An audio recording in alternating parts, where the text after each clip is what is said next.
Hey Pokemon trainers, welcome to Training Riolu. We are hopping back into a shiny hunt for the Pokemon Zapdos. Yo, we are trying to get this shiny. We're at 1500 resets and we haven't found it yet. So hopefully we can get it. What's up, Father Elmo? Welcome to Training Riolu's chat. Interesting intro. Yeah, I figure we are starting a new phase of the channel after being inducted into training for the in the distortion realm. Yo, happy Thursday. Today's Thursday. Happy Thursday, Father Elmo. How are you doing today, man? What's going on with Father Elmo? Okay.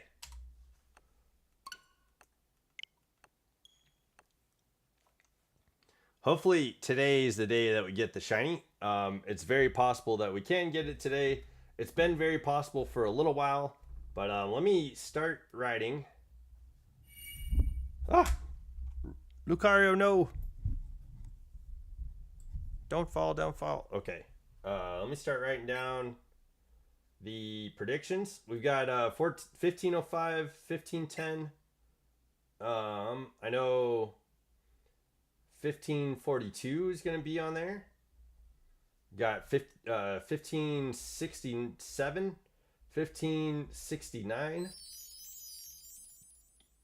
1579, and then any other predictions. I need to come up with a prediction for myself. Let's see. Let me go 1556. I'll do that. Just because I imagine Virgil's probably going to ask for 1555. But yeah, I'll go 1556. And then, yeah, I don't know. I don't know if we get it today. Maybe we do. Hopefully we do. But there's some predictions down. We got those numbers on the board for Dialga, Father Elmo, Aubrey, and Cobalt.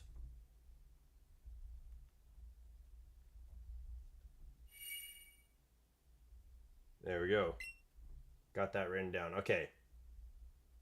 There we go. Yo, what's up, Virgil? I think I practically summoned you. I think I've said your name 3 times. Just kind of guessing like what prediction you might make today and not taking that number. You know what I mean? Okay, yeah. All right, you got it. 1555 for Virgil. Hell yeah. That's what I was guessing. So my prediction is 1556. I was like, I'll just guess 1556, so that way I'm not taking Virgil's number. Yo, what's up, Virgil? Welcome to the chat, dude. Happy Thursday. Happy Thursday. I hope you guys are having a great week. We are on the latter half of the week, and we are ending the week soon. So hopefully it's going to end strongly. You guys are going to have an awesome weekend lined up. You got, the end of the work week is going to be an amazing time. You got some stuff going on that's good for you. I hope that's what's going on. But yeah, let me know how you guys are doing. What's going on out there in your world? I think yesterday I accidentally said 4-day weekend. Oh yeah, we got the 4th of July coming up. I guess that's pretty sick. I think yesterday I accidentally said that I said Costa Rica for Father Elmo instead of Puerto Rico, which is I was definitely wrong about where Father Elmo was from, and I apologize again for that. Okay. All right, on this next reset, we'll be doing the reset for Dialga. Yo, I meant to start stream sooner, but me and my roommate ended up having a conversation. The person that I went to have dinner with and talk about doing a YouTube video with, we ended up getting into a big conversation about It's all good. Okay, thank you, thank you. I appreciate the. Thank you for the grace. Thank you for the grace, Father Elmo. A big conversation about theology, and philosophy, and hopefully a conversation about perspective. So it was a long conversation. I went. We were talking from like 8 until like 1 about like all these beliefs systems and these ideas, and considering people's perspectives, and it was a long conversation. So I was talking to my roommate about that, and we ended up having like a pretty solid conversation about that too. So yeah, it was it's interesting that the topic went on for as long as it did, but yeah, it was. I think overall, it was. I don't know. Was it a good conversation? I think it was a conversation that might be necessary to have for some people. Like yeah, that's what it was. So, but yeah, today's been a good day for me. I got to see my my fur nephew. I messaged my friend that I hung out with yesterday, and it was fun talking to her. Oh, I reached out to my nephew, not my fur nephew, the one that graduated and is like a real human being. I talked to him for a second, and then yeah, there's some interesting music on the radio today. Oh, I meant to put on my Hawaiian shirt. Let me grab that. Yeah, sometimes I think Zapdos looks so shiny. Okay, hold on. Let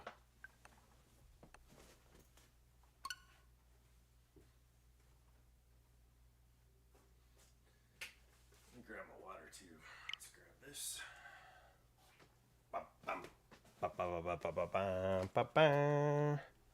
Okay.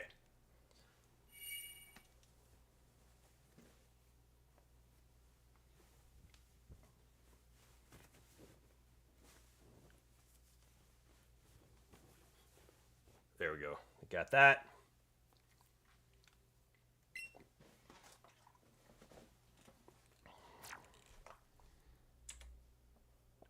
Got my water. Hell yeah. There we go. Okay. We're at 1506. We're working our way through this 100 resets. I was thinking on Saturday, if we don't get to it by if we don't get the shiny by Saturday, I'm gonna do a stream reaction video, just to have a stream reaction video, and I think I'll try and get like Zapdos hunts done every day, but I want to have some other stuff going for the channel, like so that way we're not just doing Zapdos. But yeah, after. I'd like to do 2 streams from sometimes, like especially if we're stuck on a shiny hunt. It'd be nice to have other content to go to. But like maybe doing like a Champions Day and try and make through whatever ranks or whatever. I think that'd be kind of fun. Like see how far we can get on like a Pokemon Champions play. Like how far can we get? That'd be kind of fun. But yeah, maybe mixing it up. I was thinking about yesterday, since it was the first, having like a stream reaction stream. But yeah, I definitely want to get Zapdos, and I imagine you guys are probably hanging on for the Zapdos as well. What's up, Dialga? Yeah, that's what I was just talking about. I was thinking about having stream reactions maybe on Saturday, and then that way I know, or at least I'm pretty sure that I can do two streams. One for Zapdos and one for something else. Today I don't plan on doing 2 streams. It's already 4:30. After this stream, I'm gonna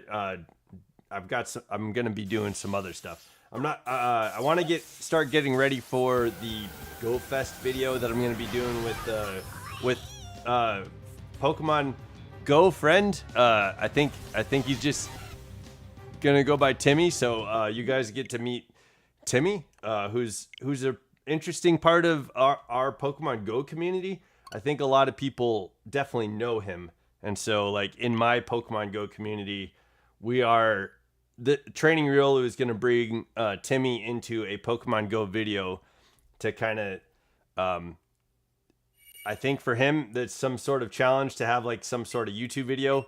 And for me, it'd be nice to have like a member of the community talking about Pokemon Go with them. I'm not sure if I'm getting back into doing Pokemon Go videos. I don't think I'm going to, but I want to definitely make this video with Timmy, for Timmy, and for GoFest. Anybody who wants to do GoFest in Pokemon Go, I want to make a guide video for them, and hopefully it'll be a good video that'll tell anybody who's playing GoFest in Pokemon Go like how to play Pokemon Go in a way that's done well. So that's the plan. We kind of talked a little bit about the structure of the video and got a chance to have a conversation around it. So that was cool. That was nice. We had a burger at a place called. We had a burger. My brother recommended it because it's like a cheap burger and it's a pretty tasty burger. And he described it as a decent burger, and I'd agree. It was a decent burger. Like it was like a $12 burger, and it was decent for being a $12 burger. You know what I'm saying?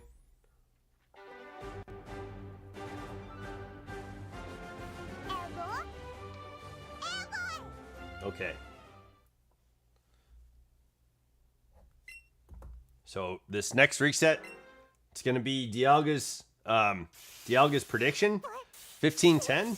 So if we nab the shiny Zapdos on 1510, then I'll be able to open up 3 packs of cards for getting the shiny on someone's prediction, and then I will send all the hits to Dialga. So there we go. Okay. Here we go.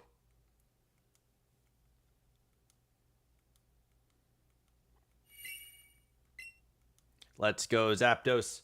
But yeah, so that's what's kind of new with the channel. What's going on with the channel? I've been thinking about like some other content to do while we're doing these bird hunts and Mewtwo hunts, and then yeah, we're gonna get a Pokemon Go video set up for GoFest, and that's all new stuff.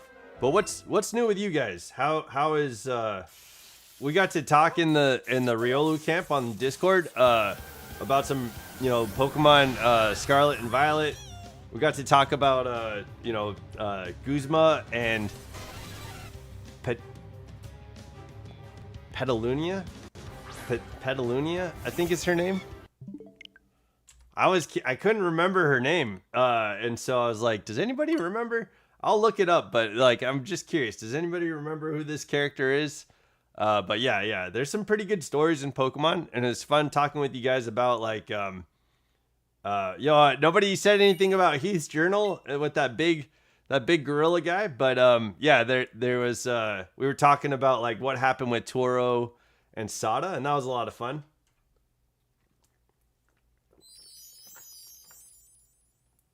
All right, Plumeria, yeah, thank you. Dialga is going somewhere for dinner tomorrow. All right, hell yeah. What's the plan? What's the plan for dinner tomorrow? Are you guys? Tomorrow's Friday. Going somewhere. That's always a fun time, right? Getting out there to go eat. Trying other people's cooking. Okay.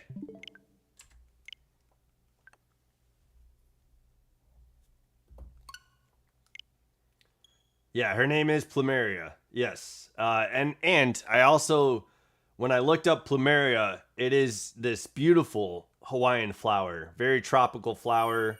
Some of the petals on the Plumeria plant, flower, are just like really vibrantly colored and beautiful flowers. Plumeria is Guzma's right hand man. You know what I mean? Team Skull is out there. Yo, I don't know if you guys saw, but somebody proposed to somebody on top of the Empire State Building. And so people are making memes about that proposal. and they're just putting all kinds of stuff on top over the different things. So what I found was like somebody, it was like Team Rocket, and there's two people that were like kind of like, why does that look shiny?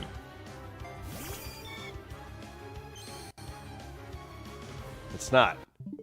Okay.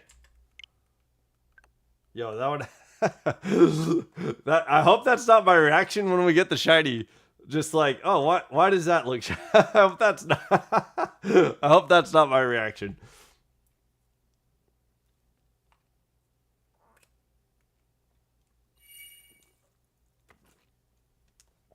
But yeah, the proposal on the Empire State Building, it looked like the meme that I found was like there's a Team Rocket flag, and it looked like two members of Team Skull were taking down the Team Rocket flag. And I was like, oh, okay, all right, here we go. It's like either Team Rocket is like proposing that they're taking over, or Team Skull is taking down Team Rocket's jam. You know, they're taking over. Dialga, yeah, you have a belly bolt. Okay, his belly is a bolt. Okay, you got a belly bolt plush. Yeah, thanks for sharing that in the Discord, Dialga. That was pretty cool. What's up, Shedven fan? Welcome to Training Riolu. How are you doing today, man? I'm happy you're here. Happy Thursday. We're almost to the end of the week. We're almost there.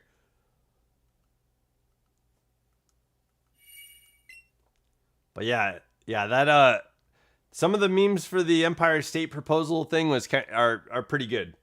But what a romantic gesture, right? Like when you propose to your future significant other, yeah, your future spouse or whatever, you don't have to go to the top of the Empire State Building. But one person was like, "This is what I'm gonna do," and you know they did. They went. They proposed it. Yo, that's wild. What a romantic gesture, right?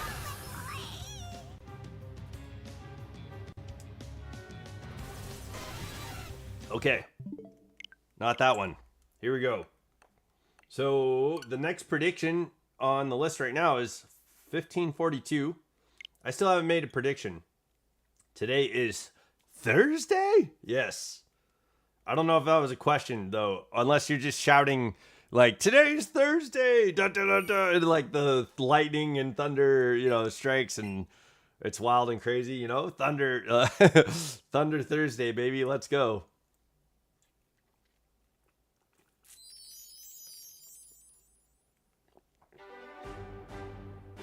Yeah.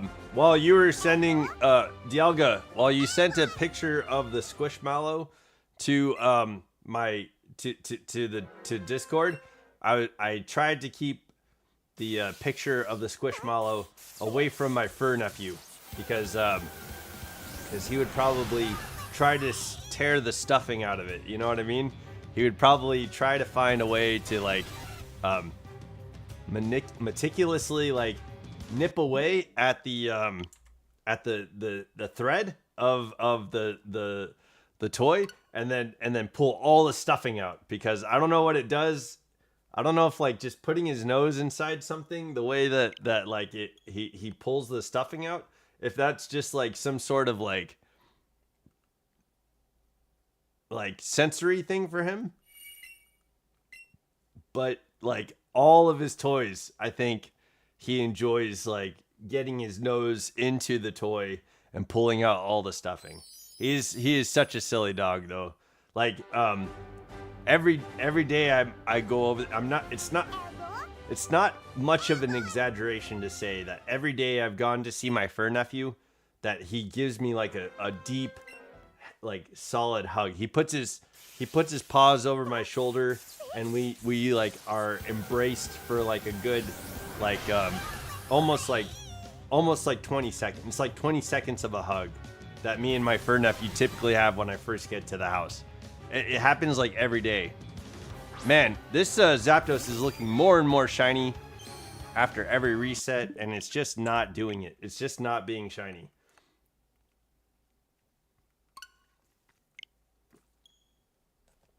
But it is nice to get big hugs. So if you don't have a fur nephew to give you big hugs, I hope you're getting hugs out there from people that you care about. Okay, yeah, because it's good. It's good, man. Hugs every day for a good 20 seconds. That's good stuff. I would recommend it.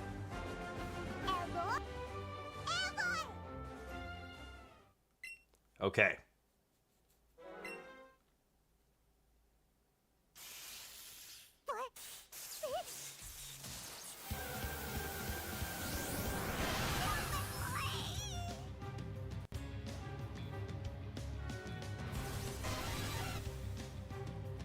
Come on, shiny.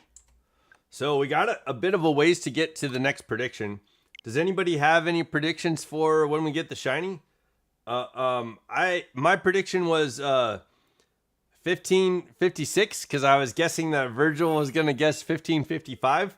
So I was thinking 1555, but I was like, no, I'm not gonna guess over Virgil's guess.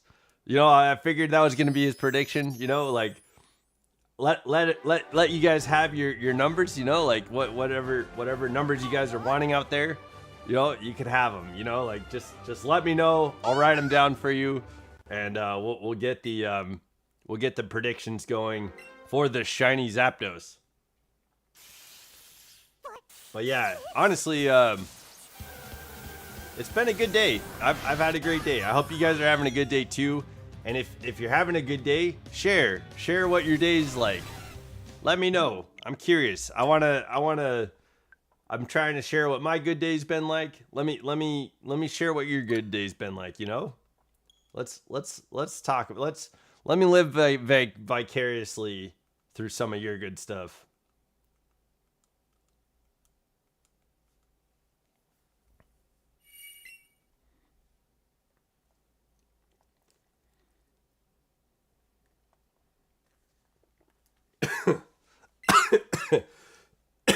Excuse me.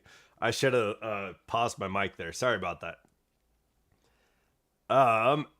After stream today, I'm probably going to be looking up assets for the Pokemon Go.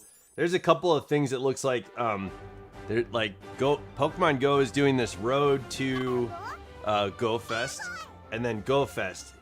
All of it, there's a lot of stuff going on. So I'm going to try and make some pretty decent graphics for the video, and try and report the news of what's happening, and then I'll try and get what I know. I'm gonna be in charge of editing the video and getting everything cut in, but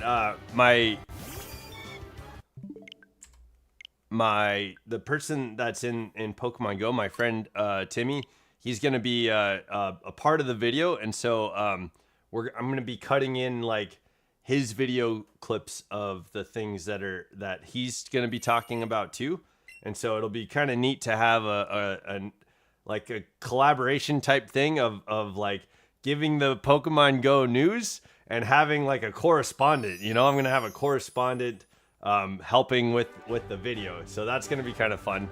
I'm looking forward to that. I think honestly, if I was to do Pokemon Go videos again, I would like more collaborations along those lines, where it's me talking about the events and stuff like that, the things that I was excited about, and then also other people joining in with that and giving their perspective on how they like to play the game and how it's enjoyable for them. So yeah, I think that would be a cool path forward for those videos. But hopefully this one goes well. Hopefully it gets views and does a good job, and maybe we can do some events in Pokemon Go, and maybe not every week put out videos about what's happening in Pokemon Go. A lot of that information is accessible to most people. I don't think anybody was seeking out training Riolu to try and get weekly information on Pokemon Go. But hopefully you guys are enjoying the streams, because we're playing Pokemon games, and I think this is where a lot of the lore and what makes Pokemon it happens in these games. So hopefully this is a bit more enjoyable. Man, that Zapdos. Can we get the shiny today? That would be it would be so funny if it's on this next reset. 1523, 523 is what we got on Moltres on. 523. If it takes 1,000 more resets to get Zapdos, then that's all it is, then that would be incredible. That would be hella funny. Oh man, that would be wild. Yeah, I wasn't even considering that when I made my prediction. Yeah, we got Moltres at 523. So if we can get Zapdos at 1,523, I only can imagine what Articuno will be. Okay. Looks like Dialga's in the chat talking about cars.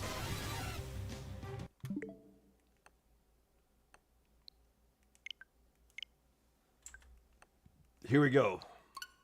1523. Let's go. All right, so Dialga is giving us makes and models of cars. Or vehicles, I should say. All right. I don't know if some of these are even real. Let's see. All right, we got the Fiat F-150. The Ford Civic. No, the Honda F-250. Okay. The BMW Twingo. The Renault M3 Coupe.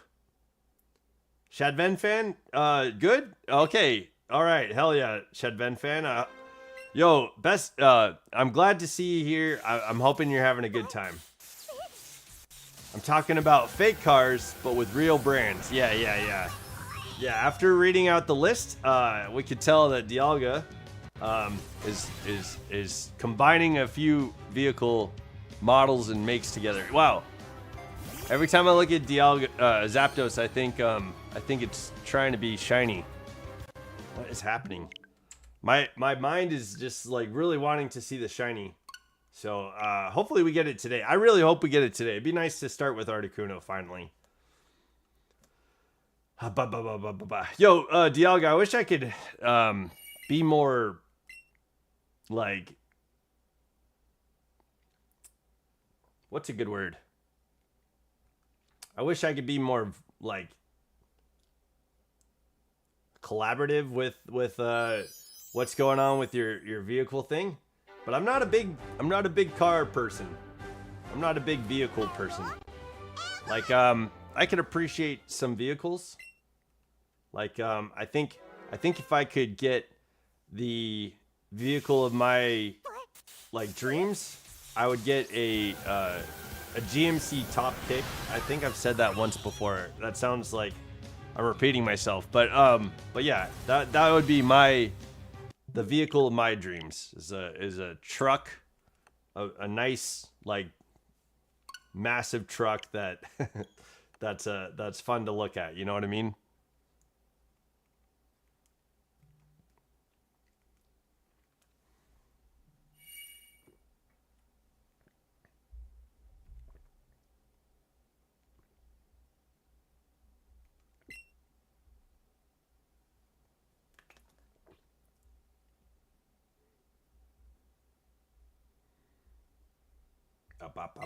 Sorry, got a message from my sister, who I rarely hear from. But yeah, just responding to that and trying to reset at the same time. Yeah, that was not working the way I wanted it to. So yeah, there we go.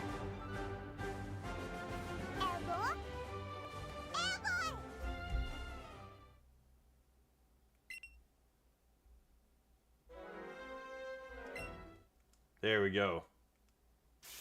I let her know I'm streaming. She's still asking me questions. And that's all gravy, baby. I just wanted to make sure to respond because I haven't heard from my sister in a while, and so I figured I'd respond to her.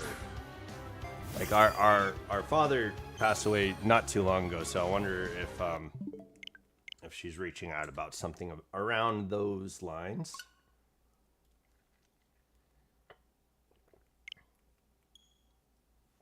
Okay. Mostly hydrated. I'm mostly hydrated now. There we go.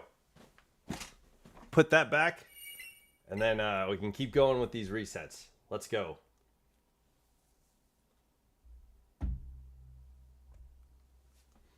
Oh man. Dialga, what is your favorite Pokemon trainer? My favorite Pokemon trainer is N. I know I've talked about that before, but just curious, what's your guys' favorite Pokemon trainer?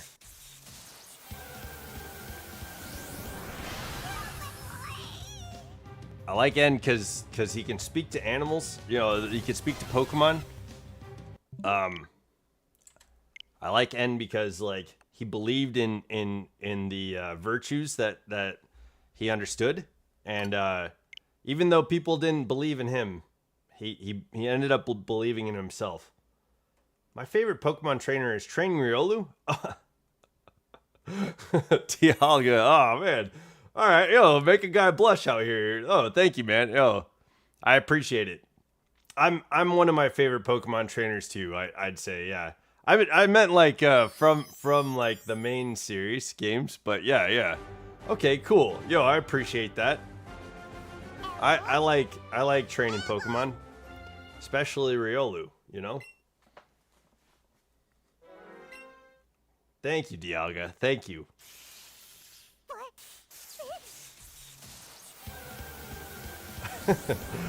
Honestly, that was not expected.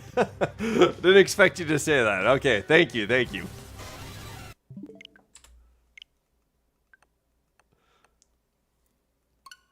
Jeez. Okay, yo, thank you for saying that. That was really kind. I appreciate it. But yeah. All right, cool. Well, yeah, we can get this shiny Zapdos. We can move on to Articuno. We're gonna get Mewtwo. Those are all Pokemon that we're gonna get shiny. So it's gonna take a while. I hope you guys are in for the journey to get these shiny Pokemon. But hopefully it won't take more than like 800 resets mostly. You know what I mean? Like hopefully we can get it around 800. I thought that's what Zapdos was gonna be. But we're almost twice. I think Zapdos is trying to prove a point, and I get it. I'm with you, Zapdos. I just really would like to move forward. You know, Zapdos, let's go. Let's go forward. Let's go. Let's move on together. So, yeah, one of Dialga's guesses, and I still have it written down, is that Dialga was predicting that we would never get Zapdos shiny. And I'm going to do everything I can to make sure that doesn't happen, that I give up on the shiny Zapdos. So yeah, I think Zapdos is proving a point.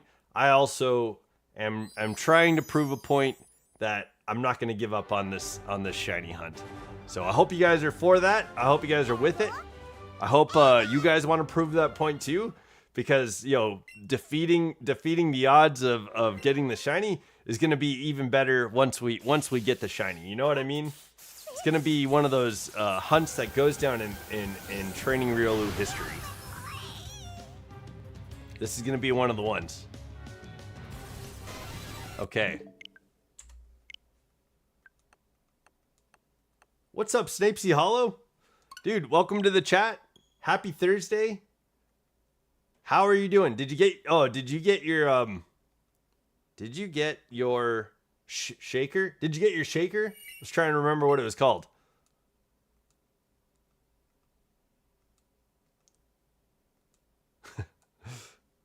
I'm rooting for you to get your shaker. It seemed like you were pretty excited about nabbing that.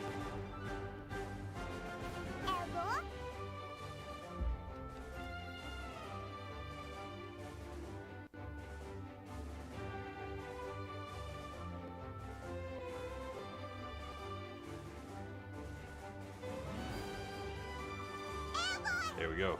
Whoops. Okay.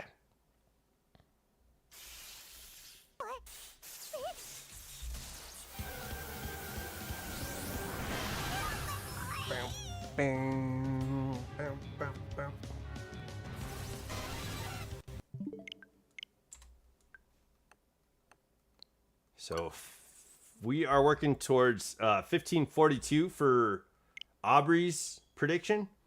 But yeah, if you guys have any predictions, right now on the list, 1542 is taken. Obviously 1567 and 1569 are taken. And then Cobalt took 1579. I'm guessing that we're going to get the Zapdos at 1556. And Virgil is guessing that we're going to get it at 1555. So if you guys have any predictions outside of those numbers, let me know. I'll write them down. We're going to 1600 today. And if I land the shiny bird on your prediction, we'll open a few packs of cards for you. So let me know. Let me know. Hopefully we can get the shiny on your prediction. Obviously, I'm not going to do like, 1532 through 1600. That's not how this works. It's got to be a fairly decent and understandable, reasonable prediction. Okay, let's go.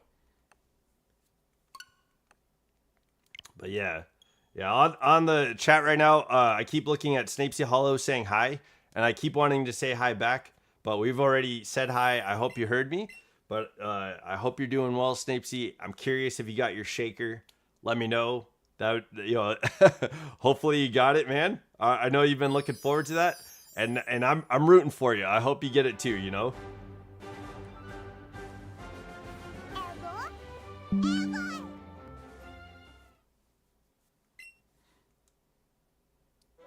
Okay.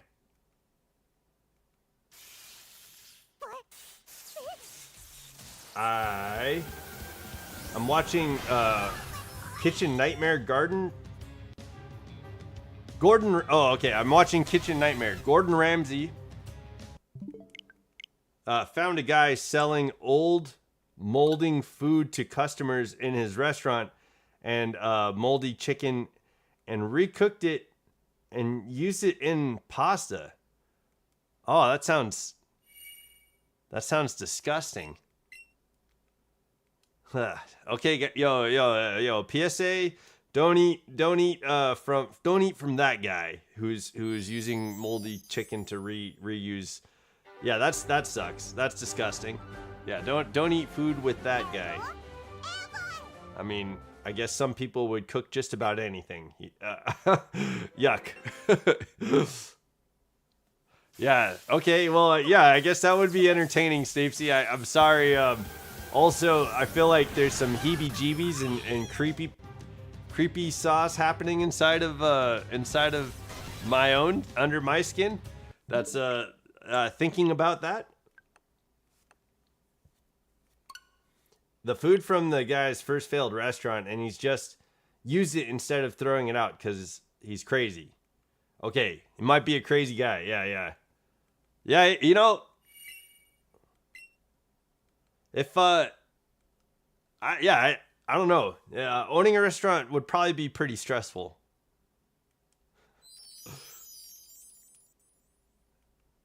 I can't imagine. Owning a restaurant might be a pretty stressful job. Not everyone's cut out to own a restaurant, or to consider that, hey, maybe people don't want to eat disgusting food. That's an interesting concept. I'd imagine, I don't know what that guy would be thinking if his job is to like serve his community food, and that's what he's choosing to do. That's a wild train of thought, Man, that sucks. Yesterday I ate a burger, and my brother described it as effing decent. Like, he's like, it's a pretty decent burger for $12, and that was like the best description for the burger that I had. It was a decent burger, and it was $12. It was not a bad burger.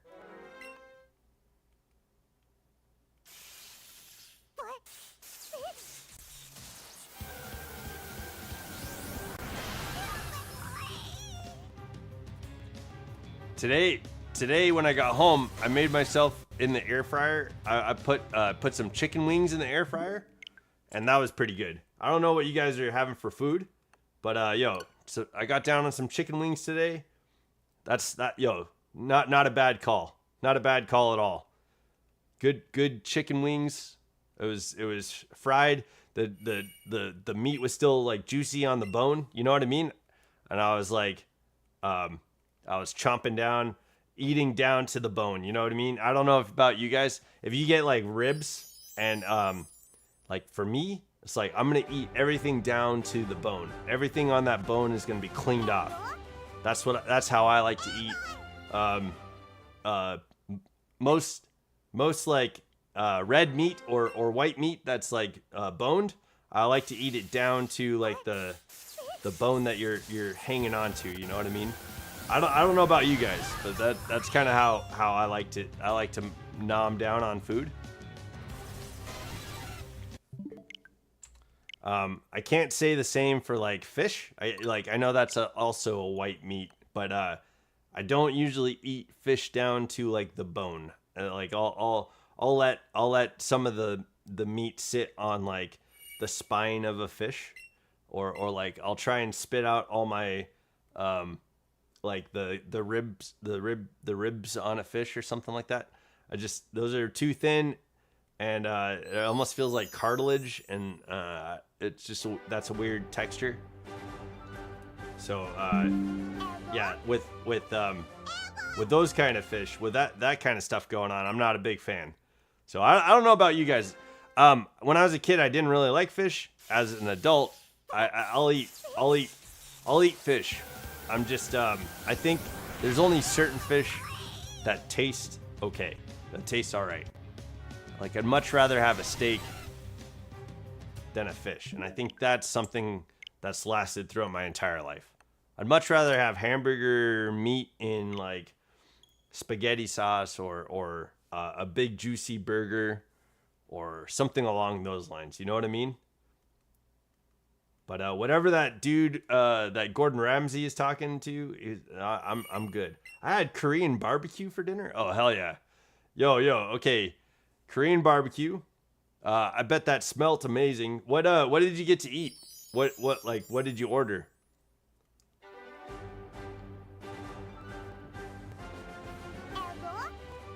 When I was in the military, me and my friend used to go to a Mongolian barbecue grill, fairly regularly. It was kind of funny. Like the food there was great, and that's kind of part of the story. But like the story is that me, my friend, and his wife would always go to this Mongolian barbecue. It's like called DW's Mongolian or something like that, right? We went to DW's. We'd sit down, eat our big meals. We'd go get, seconds, thirds. It was just like, it was like a buffet. And then my friend's wife you would be served flatbread, and she would wrap up the flatbread and slip it into her purse to take the flatbread home, so that they had like that flatbread later, like for afterwards. And I always thought that was really funny. Like I don't think they had to like sneak it away, but they did. They did anyway. Like they snuck the flatbread away from the restaurant so that they could have it later, instead of just asking for some and saying, I'd like to take some flatbread home. You know what I mean? we could have asked. We could have just asked for some more and taken a big thing home. But instead, she just like would wrap it up and like slip it in her purse and take away flatbread from the restaurant. So that's funny. People are funny, man. People are silly out there. I miss those people. Like me and well, I like Pokemon. My friend, he didn't care for Pokemon, but his wife loved Pokemon, and so oftentimes we would play. At the time, Black and White was out, so me and my friend's wife played Pokemon Black and White together, and that was a lot of fun. You know, having someone to trade, having someone to go through the gyms with you. It's nice to have some people to play Pokemon with, you know. And it was cool. We were getting to know the decks together. We were getting to know the characters, you know, Charon and Bianca, and some of the gym leaders there. We all got to we got to go through that stuff together. I had some Samgyupsal Gui, Bulgogi, Jayek, and Bokum.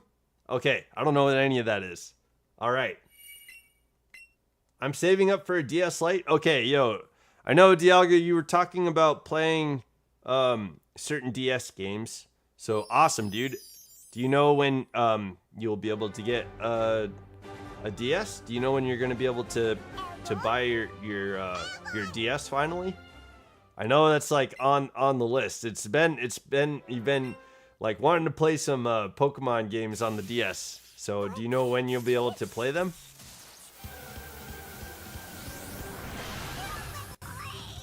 Okay, in 2 resets, we'll be at 1542, and Aubrey,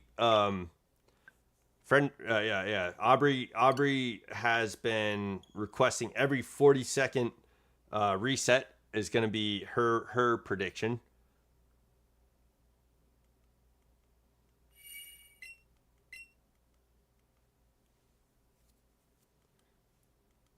Yo, actually, Snapesy, I think I've had Bulgogi before, but I don't know if I recognize the rest of it. Samgyupsal Gui? I don't know what that is. Or Jiekum or Jayek Bakum? I don't know what that is either. And I'm probably butchering that. I'm sorry if I'm butchering how to read that.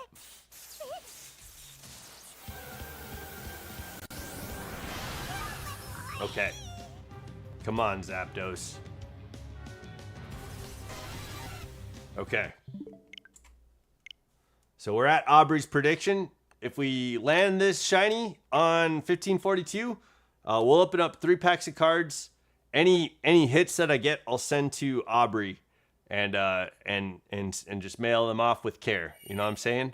I'm gonna like get a couple of pieces of cardboard. I'm gonna cut out like the shape of cards so that they're like in there nice and snug. They'll be in like in the plastics. I'll put them in plastics, and then and we'll ship them off so that hopefully they don't get any damage or sustain any injuries through the mail. So yeah, so that's the plan. If we can get this shiny on this reset, let's go.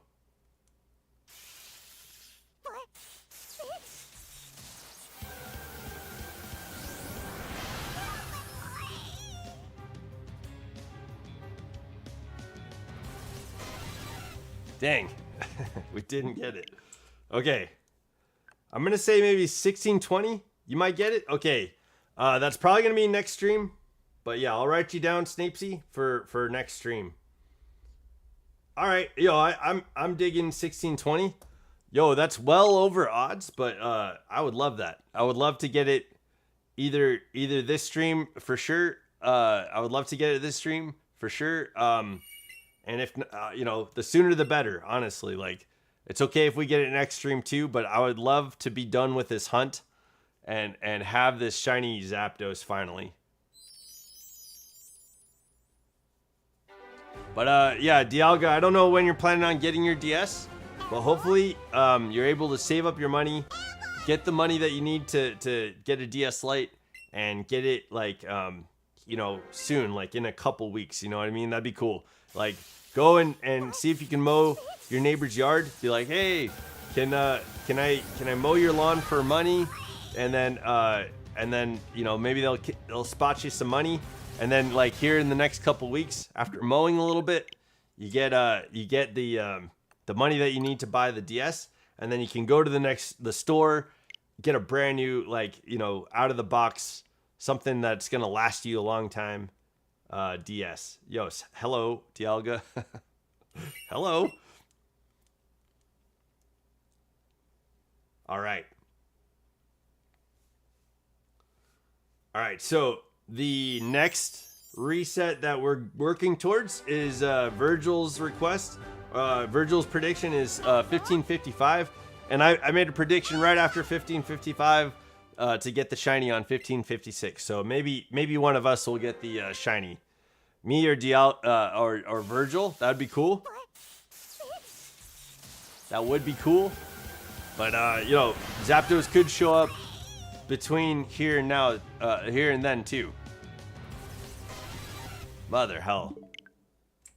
Mother, nope, we didn't get it. Okay.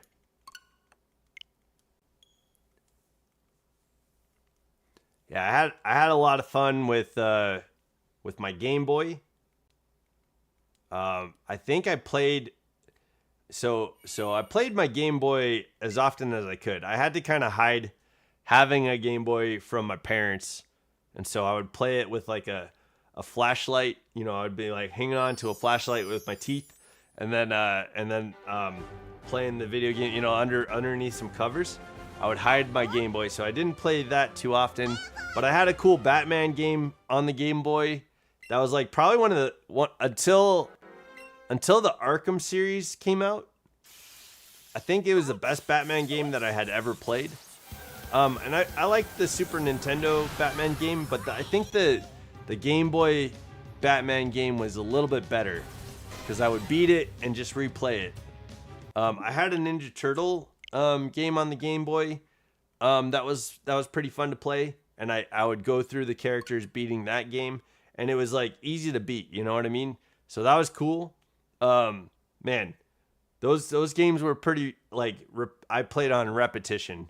I had a Mario game on the Game Boy that I like to play as well, and Mario's like fireballs almost look like little solid bullets, and they bounced all over the screen. So that was kind of an interesting power up for Mario.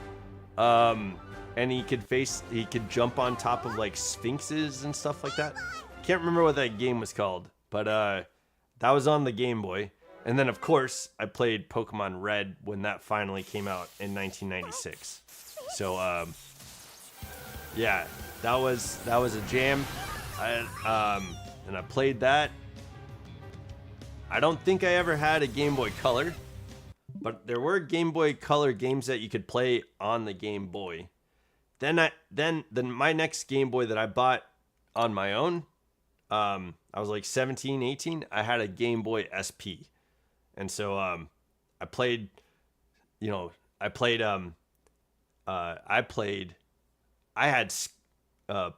Pokemon Ruby, and my brother had Pokemon Sapphire.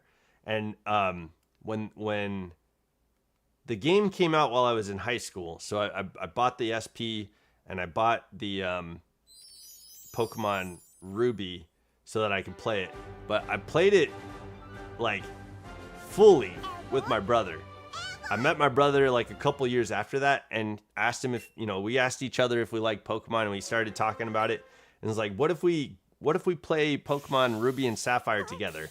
And so we sat down and at a table across from each other, and we played the game, and we talked about all kinds of stuff. And at some point there's this like running joke between me and my brother that he started when we were playing that game, and we'll say that joke every now and then. It goes to the tune of the horns that play in Ruby and Sapphire. Yeah, so that's some memories. Yo, what's up, ladies, man? What's up, lady? How you doing, man? Those are some good memories. Playing the SP. I played the Legends of Zelda games on the SP and hooked up. There was a lot of stuff that you could do to hook up your Game Boy games on the SP to the Nintendo GameCube. and I did a lot of that stuff. So I played Coliseum, and I played Gale of Darkness, and I traded Pokemon through those games, and some of the evolutions and stuff like that I did through my GameCube console instead of like with other people. Man, yo, there's some good stuff that Nintendo has done throughout the years. But I remember, I don't know why we're reminiscing about. I think it's because Dialga was talking about buying a DS. And I was working my way up to the DS. The DS had some great games too. One of my favorite Pokemon games was Pokemon Ranger. But yo, lady, you're doing good, man. I think it's still Thursday out there, but if it's not Thursday, happy Friday. I saw that your event for the Poke Doku kicked off, and it looked like you announced that it went pretty well. How was it? How was it? Like, from your experience, how would you say the Poke Doku tournament went for you? How was it? I was thinking about participating, but I don't have Pokemon Showdown, and that's why I didn't want to get Pokemon Showdown or play on Pokemon Showdown, so that's why I didn't play the tournament. But you and I got a chance to talk about that. But I'm curious, like, you know, how was it for you? Okay. 1550. 5 more resets and we'll be at Virgil's prediction. 1555. It is Friday in Australia. Okay, hell yeah. Hell yeah. You're living in the future, man. Got to put on those shades, you know, the future's too bright. You know, you know what I mean?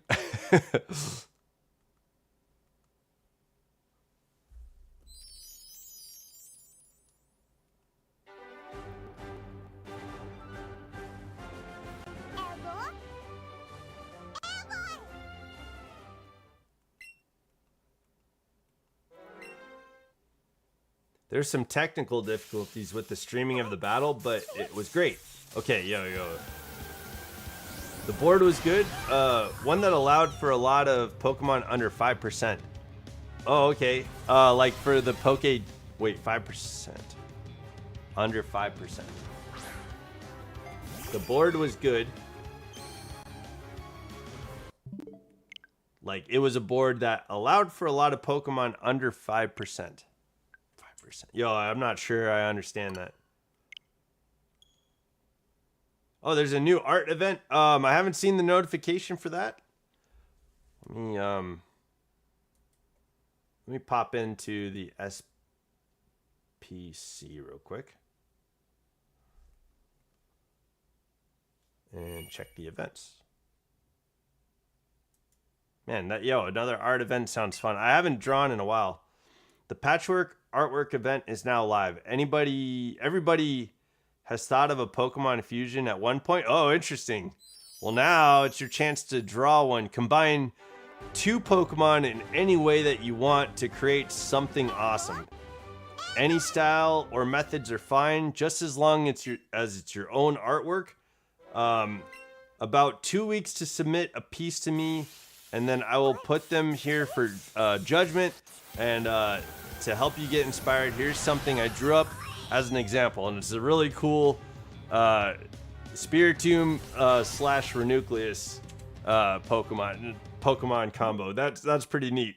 Okay, I did see this this post, but I didn't read it, so I didn't realize it's another artwork event. That sounds like a great event. I could boot up the old art system and try and get my pen in hand and maybe get some stuff going for a fusion of a Pokemon. Okay. That is wild. Are there any as far as like Pokemon fusing, are there any like limitations on what Pokemon you could use? Yeah, so the rule was we had to have Pokemon under 5% in the Poke Doku board. Okay. Under 5%. Okay, gotcha. So like when on Poke Doku, it like lists out how to like guess a Pokemon or like Pokemon that can fit in different parts of the board, and then if your Pokemon that you put on the board is not used by many people to like meet the requirements of that Sudoku type situation. So like for instance, it might say like ice typing on one part of the board, and then on another part of the board it might say like appeared in a movie. And then so you have to think of an ice typing Pokemon that appeared in a movie, and then you can say certain Pokemon, and if it's correct, it'll like pop in, and you'll get like a percentage of what people used to appear that ice Pokemon that appeared in a movie. So in order to participate in the tournament, in ladies tournament, your that's wild. Your Pokedoku answer had to land under 5% for people that that were playing Pokedoku. Wow, that's kind of wild.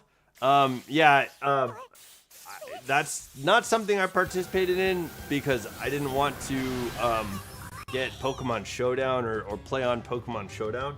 But it looks like it was a success. There was a lot of Pokemon that people were able to get under 5%, and so it turns out that the tournament had you guys had a good time with that. Okay, cool.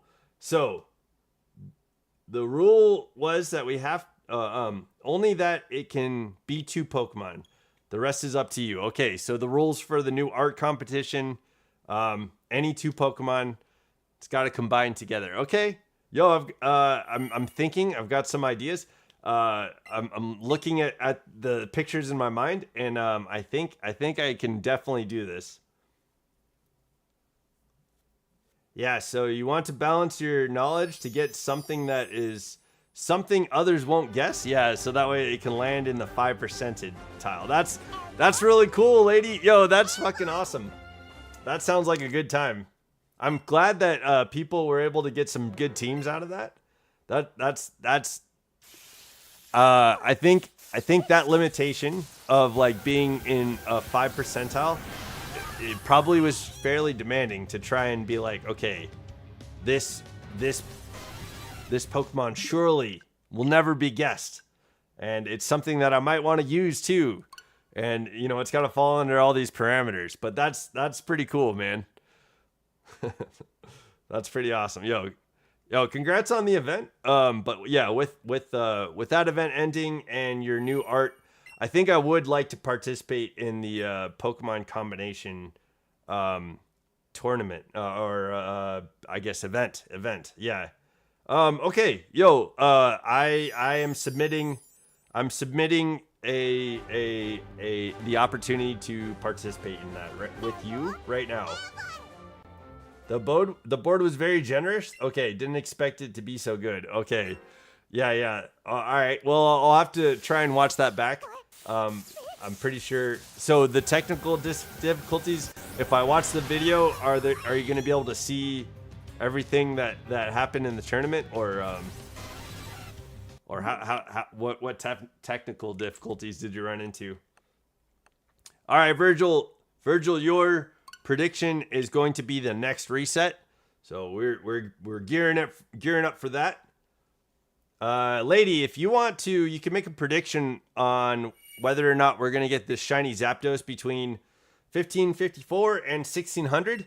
And if I land on your prediction, if the shiny shows up on your prediction, I will open 3 packs of cards and I'll mail you any of the hits. So most likely Zapdos isn't gonna land on someone's prediction, but I will open up 1 pack when we get the shiny. But if I land on someone's prediction, I'll open up 3 packs and mail them with care the hits that are in these packs. You will be able to see it. The battles might just be blurry. Okay, gotcha. Okay. Well, as long as I can hear what's going on and listen, that's good enough for me. Sometimes I'll put YouTube videos on just to get some people's watch hours going, and then and do other stuff while I'm listening.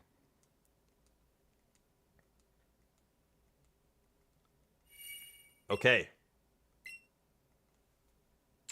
Virgil, we're here. 1555. Hopefully we can get this, land this shiny bird. Yo, bring it in, Zapdos. You know, like, go down the runway. I'm not interested in the cards, so you can send them to someone else. Okay. No worries. Yeah. That's cool too. If you want to make a prediction, that would allow for 3 packs to be opened on your turn, regardless of whether or not you want the cards. So that's cool. If I get the shiny without someone's prediction, I'm just gonna open a 1 pack. So there you go. There you go. Another incentive. All right, Virgil. I'm sorry. Zapdos is not shiny on 1556. I'm sorry, 1555. But I also predicted 1556 for my own prediction. So maybe we can get the Zapdos here. And then after this, we'll be working to 1567. With Showdown, however, there isn't really much sound for the battle. So you have to rely on your commentary. Yeah. Okay, cool. Right on. Yo, I'm glad that people were able to get some pretty cool teams out of the 5 percentile on Pokedoku. That's pretty neat. Yeah, I'd like to see what some people came up with. So I'll look forward to watching that video. Okay, I didn't get it either. 1556. Father Elmo predicted every 67 and every 69, so let's see if we could get Zapdos to show up on Father Elmo's prediction, and it could show up before that. So let's see what happens. Hopefully we get it. Hopefully, man, I really this is beyond the odds, that we're beyond full odds. So I'd really like to get to the point of getting the shiny. Shiny at 1584. Okay, yo, GG's. 1584. Good number. Okay. Yo, thank you, lady. I'll if we land the shiny bird on your number, I'll open up 3 packs of cards for you guys to see. And then it looks like you're forgoing any of the hits. So if we do get any hits, I'll definitely like wrap them up and keep them with care. And if you ever decide that you want them, you could have them. You can have them. Okay. Let's keep this reset jam going. Yo, I really am wanting to get started on Articuno. I'm ready to get to the next bird. So I really hope that this stream, before 1600, that we get this shiny, man. Yo, that'd be great. I know at this point, if we get the shiny, there's going to be so much like relief of not having to reset here at Zapdos anymore. I just want that sweet relief, you know? But yeah, lady, thanks for the prediction, man. I appreciate it.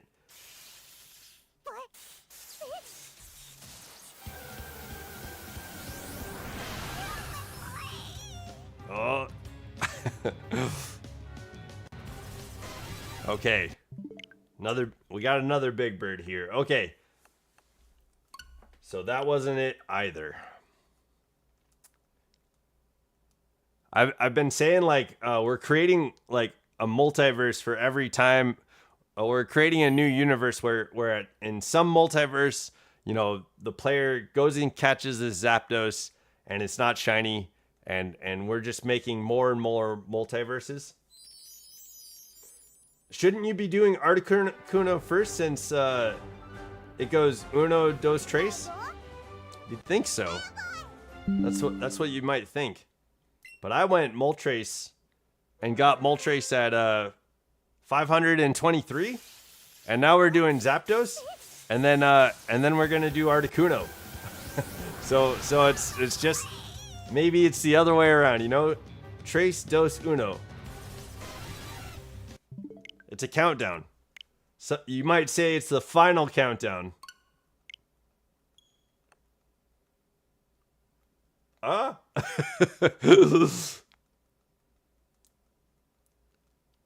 Yeah, we're gonna get maybe that's why Zapdos is so pissed off. You know, maybe this is why Zapdos isn't showing up shiny. It's because I didn't get Articuno first. It's like, you know, I don't like coming after Zapdos doesn't like being after yeah, 520. I'd say so. The shiny odds are 1 in 1,365. So we're well into 200 past the full odds. 200 past full odds. So I mean, Zapdos literally can show up shiny at any point. You know what I mean? Like, it can be shiny right now.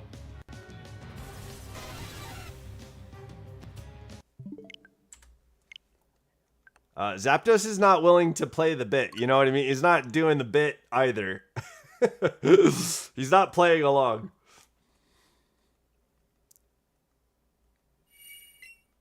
But, yo, honestly, in my opinion, too, like, my honest opinion is that Zapdos is the best bird in the legendary trio. Low odds compared to other Pokemon games. That's because I have the shiny charm. I got the shiny charm before hunting Charmander. If I didn't have the shiny charm, the odds would be 1 in 4,096.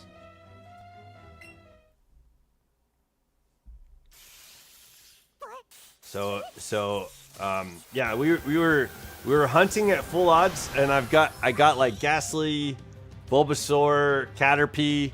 I got a Weedle that I wasn't hunting. I didn't mean to get Weedle, but I got a Weedle. We got quite a few Pokemon shiny hunting with the odds of 1 in 4,000, and we were able to get some pretty good, like Ghastly. I think I got at like almost 9. No, it was like 600 and something. Yeah, the shiny charm is putting in work. Yeah, that's a good way to say that. That's a great way to phrase that. Yeah, absolutely. Putting in work. 3,000 3,000 difference in the odds. You know what I mean? That's pretty incredible. Yeah, absolutely. It's carrying the load. I think I got like 6 shiny Pokemon before getting the shiny charm, and it took filling in the Pokedex, and we got the shiny charm before beating the game. So that was kind of cool. Like, this has been a fun adventure. Ultimately, this has been a great, like, adventure. The audience has picked out what shinies to hunt. You guys have been saying, like, hey, hunt these things. And throughout that, we worked our way to the Elite Four. Ended up beating the Elite Four. And that's when after we beat the Elite Four, we started shiny hunting the birds. So that's where we're at. But yeah, along the way, we had almost like 2 sets of shinies that we could have brought to the Elite Four. And I think I still need to bring my original team, Dragon Knight, Neon, Chitters, my Niddo, what did I have? There's like 3 other Pokemon. I need to bring them to.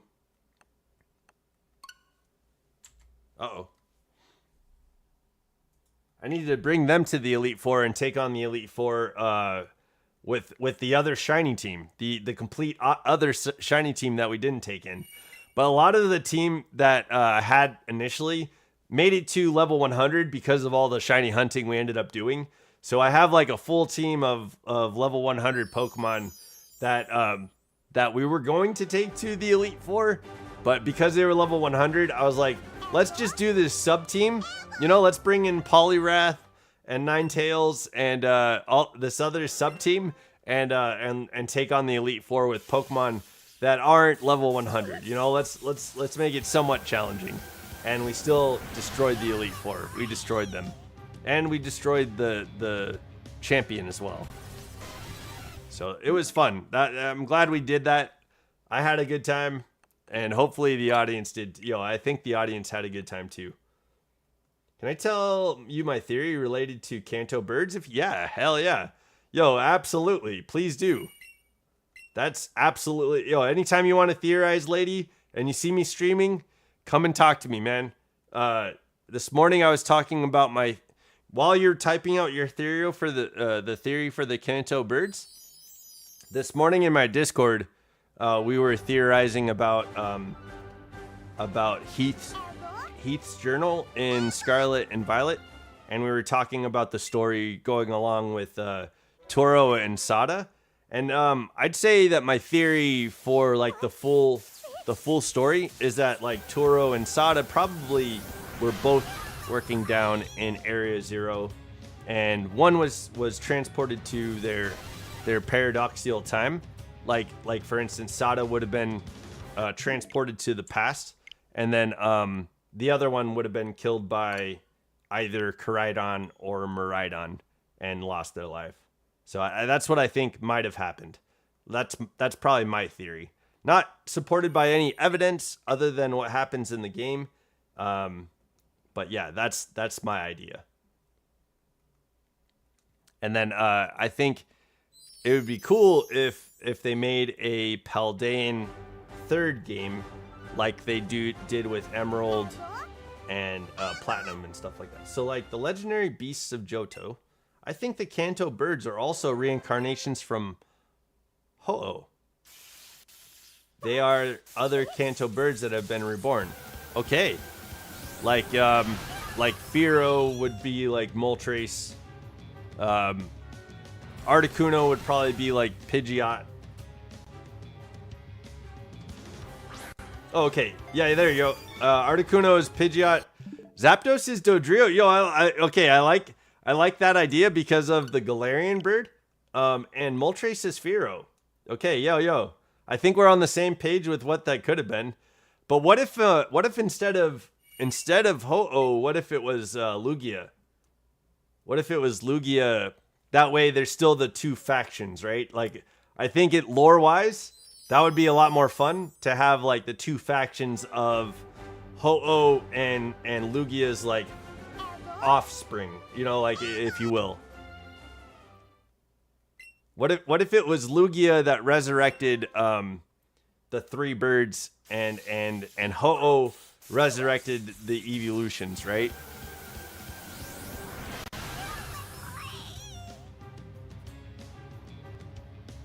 Yeah, the beaks and the talons are pretty similar. Yo, absolutely. Yo, I like that. Yo, you theorize on your channel, and sometimes your theories, in my opinion, are big busts. Like they're not very good sometimes. But this, yeah, Lugia isn't known for reincarnation, but also it could be updated to have a similar power. Right. Yeah, Ho-Oh is like the like a phoenix basically. It's like the rebirth Pokemon, whereas like Lugia is like the guardian of the sea. Yeah, I'd say some of your theories are like kind of out there, whereas this one, it seems like steeped in the lore, and I like that. I like this theory. Okay, we made it to Father Elmo's 1567. Let's see if we can get the shiny here. Please, for Father Elmo's sake and for our sake, let's get this shiny Zapdos here. Right, yeah, Lugia isn't known for reincarnation. Ho-Oh is really only known for bringing the beasts about one time. We don't have any other stories delving into how Ho-Oh is related to reincarnation either. You know, it's just the legendary beasts. And I like this idea, giving Zapdos, Pidgeotto, and Pidgeot and Fearow some neat chances to be different birds.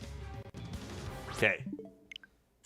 67 did not pan out. We didn't get 6-7, but we could get the 1569, which Father Elmo also guessed. Not for any trolling reasons, but just for the sake of guessing for this number. You know, 1569, we're going to get the shiny. Yeah, some of my theories are pretty out there for sure. When you take the game logic to the extreme, it tends to tear. Yeah. I do love like theories based in lore. The like Blue's Eradicate dying is kind of an interesting idea. You know, like the evolutions being the legendary beasts. I think this one has some fucking like has some like grit, you know, has some good like solid like game relevance to it. So yo, yeah. I think there's some good. I think this is a good theory. Yo, I hope if you make this video, and it's on these birds being you know being the legendary birds. I hope there's some like altruism, like in the way that like the evolutions saved Pokemon out of the belt, or maybe the other route. What if the birds are evil? But like, oh, you were saying that Doduo would be Zapdos. Yo, if you look at like Galarian Zapdos too, like that would go back to like Doduo's like running, right? Oh, it's a theory you've already made ages ago. Okay, yo, okay. I know we've only met in this last year, so I guess I must have missed that one. But I like that theory. It was the you didn't with a big idea like that, with a solid foundation like that. I feel like you gotta revisit it. You know, revisit that video. Remaster. But yeah, like the evolutions were steeped in like altruism. They saved a bunch of Pokemon from the Burning Tower. I feel like maybe there's something in Kanto, in the history of Kanto, like, oh, what if it was like, because like Lieutenant Surge fought like in a war, right? And so there's ideas and theories around Kanto being in a war, like Lieutenant Surge's war. What if I mean maybe Ho-Oh, but what if like Lugia,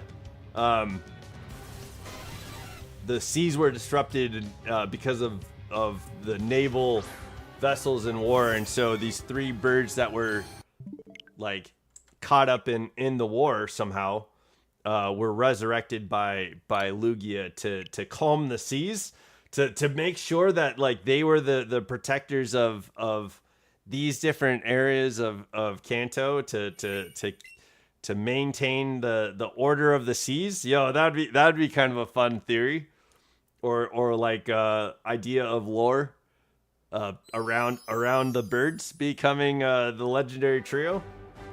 That'd be fun. I missed one of your comments.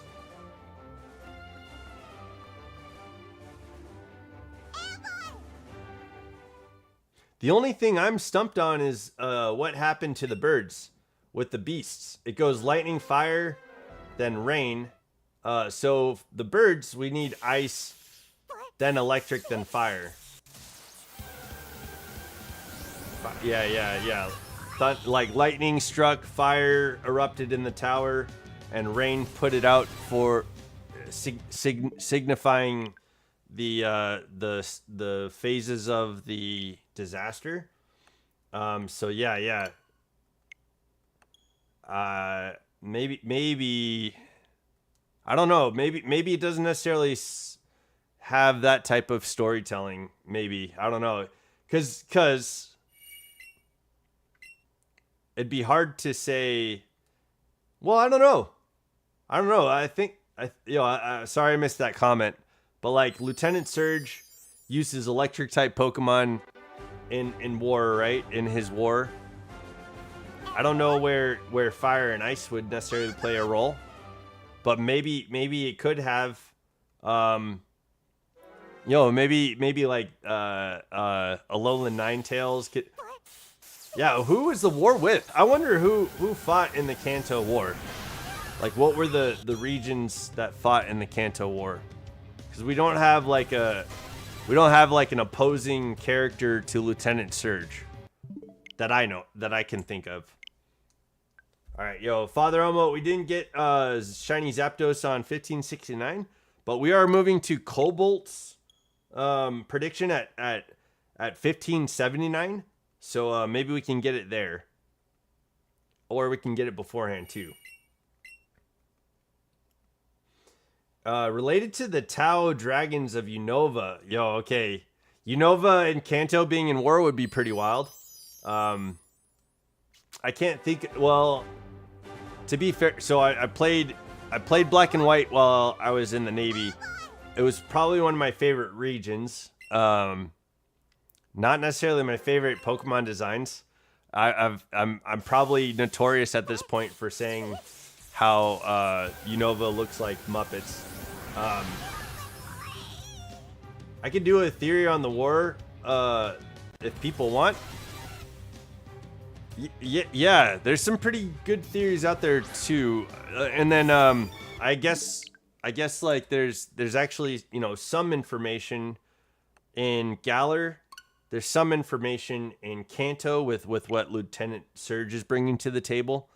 But I'd imagine like Giovanni has some sort of tie to the war. You know what I mean? Like starting Team Rocket, like probably had some money profiteering from Kanto being in war. And maybe they could have like smuggled stolen Pokemon to soldiers or something. You know what I mean? Like there's probably something around that, you know what I mean? But there's probably some pretty good theories out there already. But yeah, like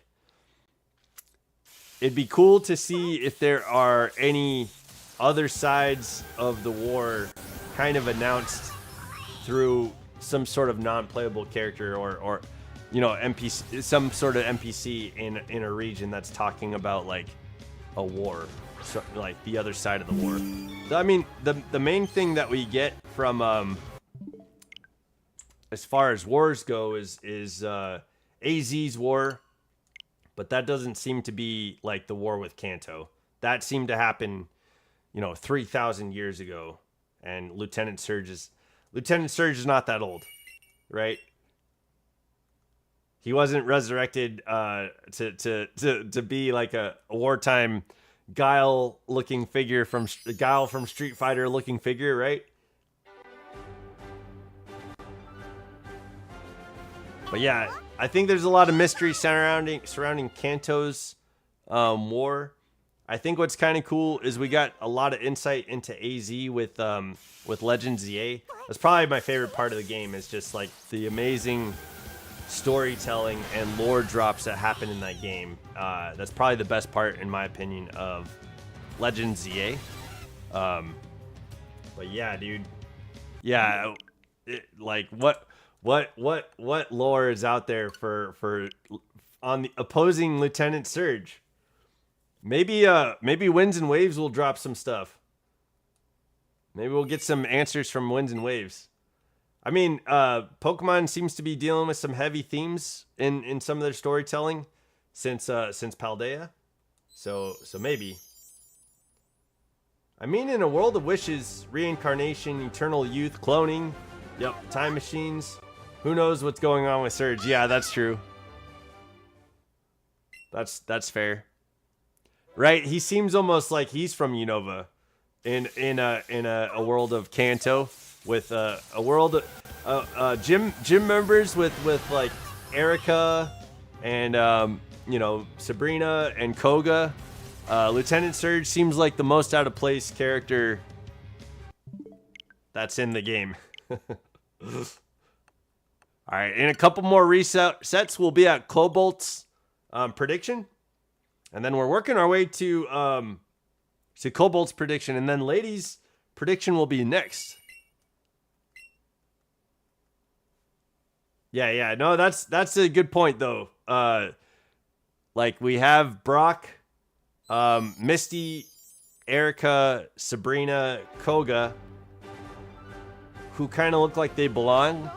Blaine seems like an outlier, but I like the manga explanation for Blaine. He was the Team Rocket scientist working on the genetic research for a cure for his daughter, but trying to find the cure through Mewtwo, or for Mew, which I like that. He ended up turning against Team Rocket and trying to help out the protagonist Red by resurrecting Aerodactyl to go up against the weird, like, a culmination of all the legendary bird trio, Articuno, Zapdos, and Moltres all fused into one Pokemon. Yo, Blaine was a real one for helping Red out on that, and I wish the games would highlight more of that story, because I liked the factions of good versus evil instead of like what we have, which is just 8 gym leaders go into the Elite Four, you defeat the champion, and then you're the best trainer in the region. That's a good story, but I like the there's more depth to like good versus evil. There's more depth to that theme, right? And like in the vein of good versus evil, right? Like you've got Ho-Oh, which is resurrecting these altruistic Pokemon who become the legendary beasts, and then on the other side, maybe you have Lugia resurrecting Pokemon that are fighting a war, and they're like grizzled wartime heroes or grizzled wartime Pokemon, you know what I mean?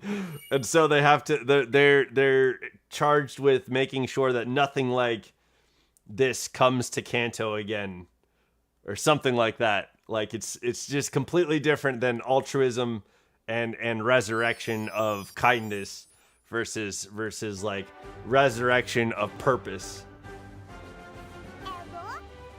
When it comes to franchises, usually it goes manga, then anime, then games. But for Pokemon, I think it goes the opposite. Yeah. They definitely added more to the manga after the fact. After Ash's, you know, because like as Ash's journey was going on, the manga was still releasing. We were getting new written story for the manga as Ash's journey was being broadcasted. All right, Cobalt, we didn't get the shiny on 1579, man. Okay, and 4 more resets, lady. Yo, this the shiny Zapdos is gonna pop up. It's gonna appear.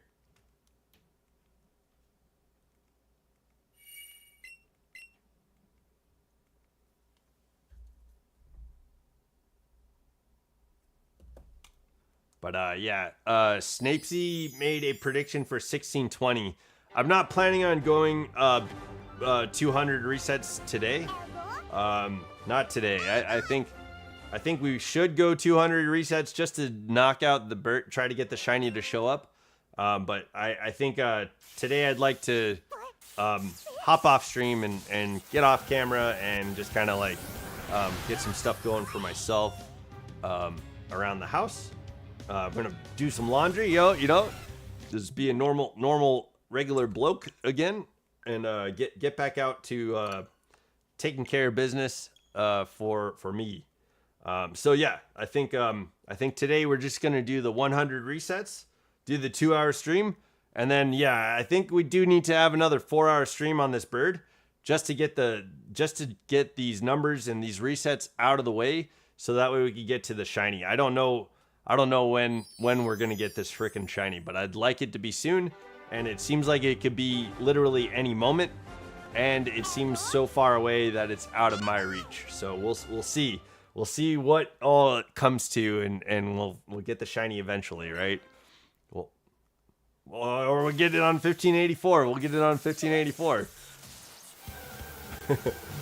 Yeah. I figured you meant manga. Yeah, lady. I figured you meant manga. I was reading it. I was like, nope. I don't think mange doesn't fit here. Yo, what's up, Alex? Welcome to the chat, dude. Happy Thursday. I'm happy you're here.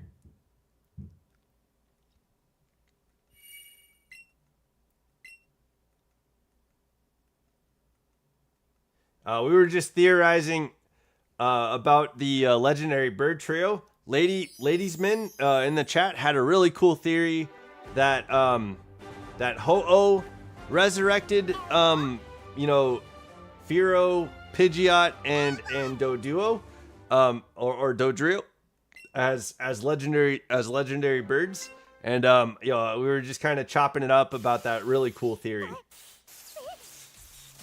Yeah, but yeah, with my Kanto bird theory, I do look at the Galarian forms as well. Yeah. Zapdos does look like it could revert a little bit back to Dodrio, right? I made up some types for a theoretical Galarian Pidgeot, Dodrio, and Moltres for the rebirth for the Galarian birds. Yo, yeah, that would be kind of interesting if the Galarian birds tied to the Kanto legendaries, like if Galarian Pidgeot, Galarian Dodrio, and Galarian Fearow all tie back to like the looks of the legendary bird trio, and then like the Galarian birds tie back to the Cantonian Cantonian bird trio. That'd be kind of that'd be kind of cool. But yeah, I'd say for Articuno, the Galarian Articuno, I'd say Pidgeot has that long hair, and like Articuno itself has a cool long tail, and so does the psychic Galarian. Okay, we made it, lady. We made it to 1584. Hopefully we can get the shiny on your prediction, man. Okay. Yeah, so yeah. The long hair, maybe like a Galarian Pidgeot looks a lot like the Cantonian Articuno, right? All right. I think I had Fairy Pidgeot. Okay, interesting. Steel Dodrio. Okay, I could see that. And a Dragon Moltres. Okay. Yo, you got the power trio, right? The power trio. Those Galarian birds would be stronger than the Galarian legendaries, right? They'd be stronger Pokemon than the Galarian legendaries. Your Fairy Pidgeot could destroy Zapdos, Galarian Zapdos.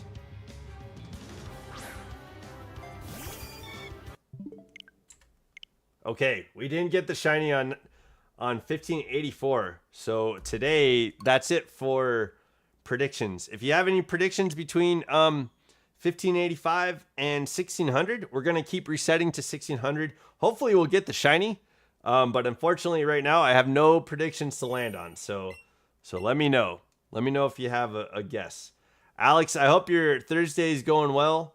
I hope you are tantalized by the theory of so lady was saying that Ho-Oh brings the birds back to life through resurrection, but I like the idea of Lugia doing it for like opposite reasons, the like different reasons completely. Just to keep that like the clashing headbutt between Lugia and Ho-Oh. I think that's a good way to keep that theory going. Yo, what's up, Aubrey? Welcome to the chat, Aubrey. Happy Thursday. We made it past 1542 and we didn't get the shiny on your prediction. So I'm sorry. We didn't get it on 1542 today. But welcome to the chat. Happy Thursday. I hope you're doing well. What did you get to eat for dinner today? I myself ate some chicken wings. And yesterday I went and got that burger, and it was aptly described. My brother said it was an effing decent burger, and for $12 it was an effing decent burger. It was a pretty good burger. Yeah, it was well described. Like I've had much better, but it was good for $12. In the same theory, I talk about the Gengar family as reincarnations as a bonus segment as well. Is that like the Clefable line and Ghastly line idea? Because I like that Cleffa, Clefairy, and Clefable could be kind of like on the same design spectrum of like Ghastly, Haunter, and Gengar. I think that's kind of a cool nod to those Pokemon with the very different like typings and stuff like that. Like I like that kind of I like that spectrum of and mirror of each other. I think it's kind of cool. Steak and potatoes? Yo, GG's. Good choice, Aubrey. Yeah, so for Clefable for Gengar, Coughing for Ghastly, and Kingler for Haunter. Okay, so just like completely different resurrections altogether.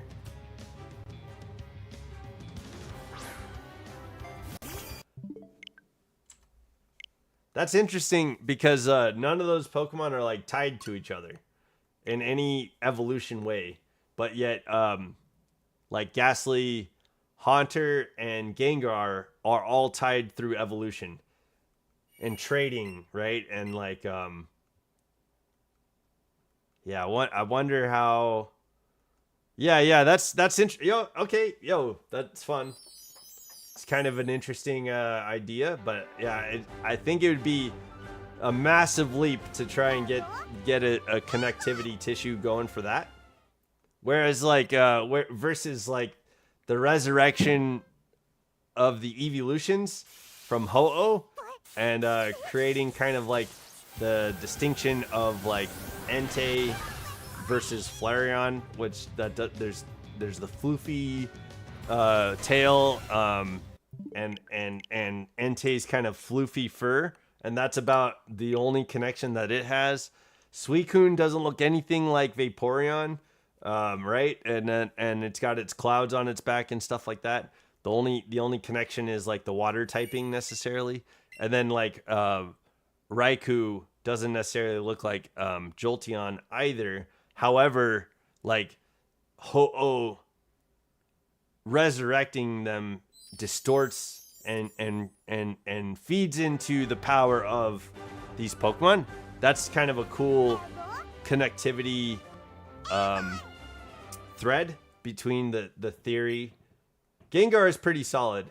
Inside Clefable are bones. Ghastly is a gas. Inside Coughing is a gas. So Haunter must be the inside of a Pokemon and needs to be a liquid. So Haunter must be the inside of a Pokemon and must be a liquid. So crustaceans are mostly liquid on the inside.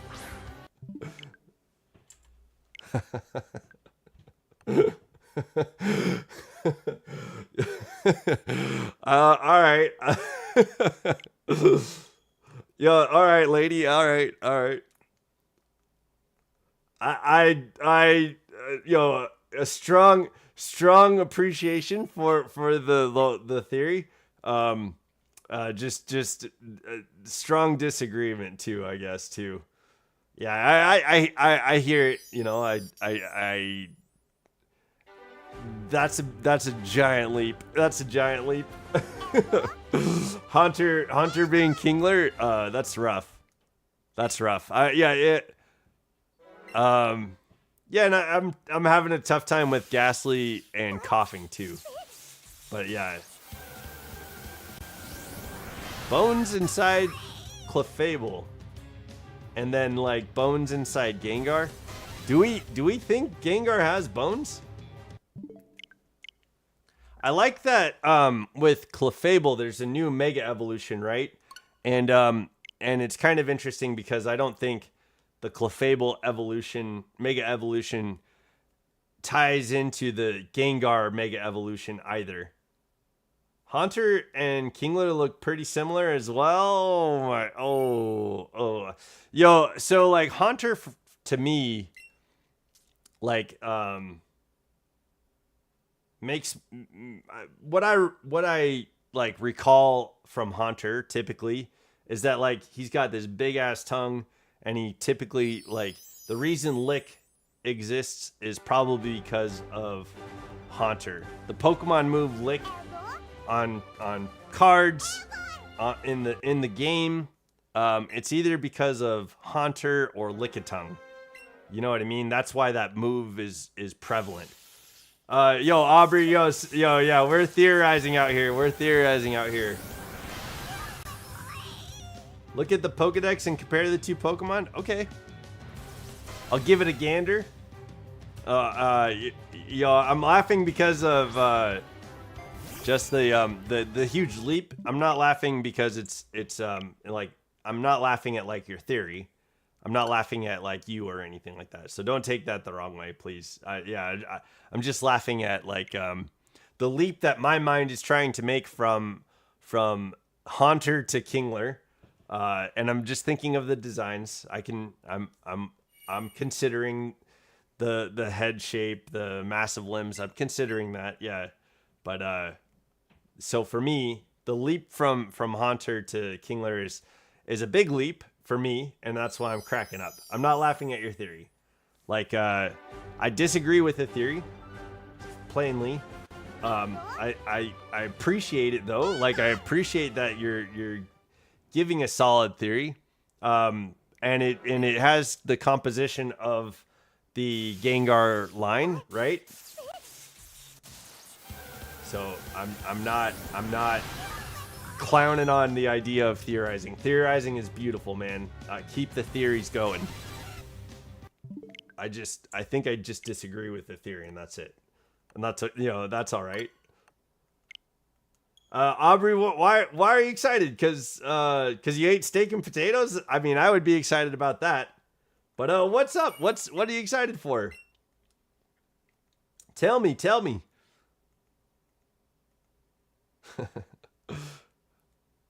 Yeah. Lady, yo, honestly, like the theories rock.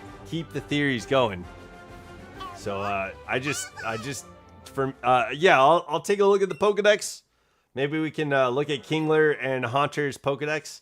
I'm thinking of like the franchise and kind of trying to consider the things, and I'm not sure I'm making the leap from Ghastly to Coughing, Haunter to Kingler. I like the Clefable line being the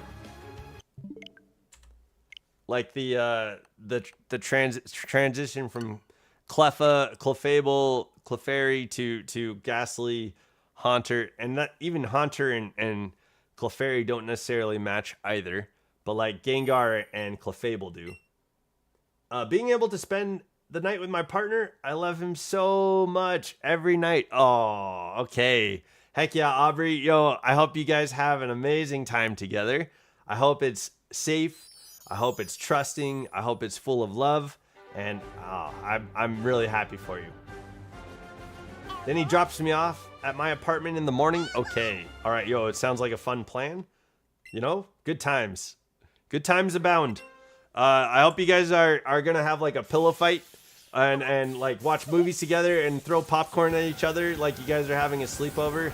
And it's like the two best of friends ever are having like the night of their lives. And you guys get to hang out in that capacity too. So yeah. Good luck. Good, best of luck. Have a fun time with your partner. And yo, I hope it's amazing.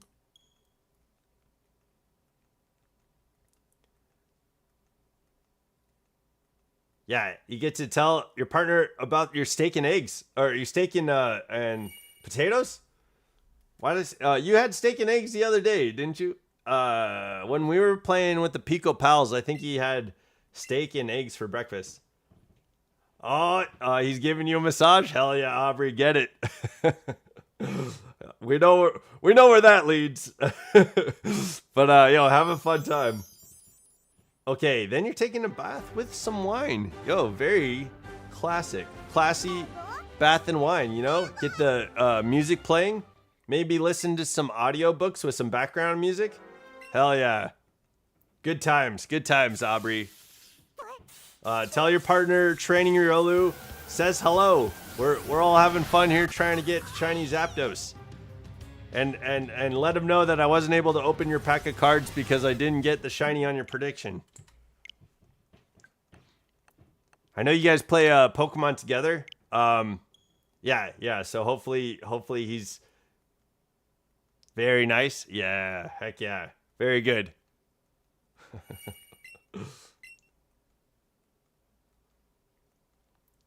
Very 50 Shades. Very Trey 50 Shades. Hell yeah. All right. Well, we've got 3 more resets to go. Hopefully we get the shiny in these 3 resets.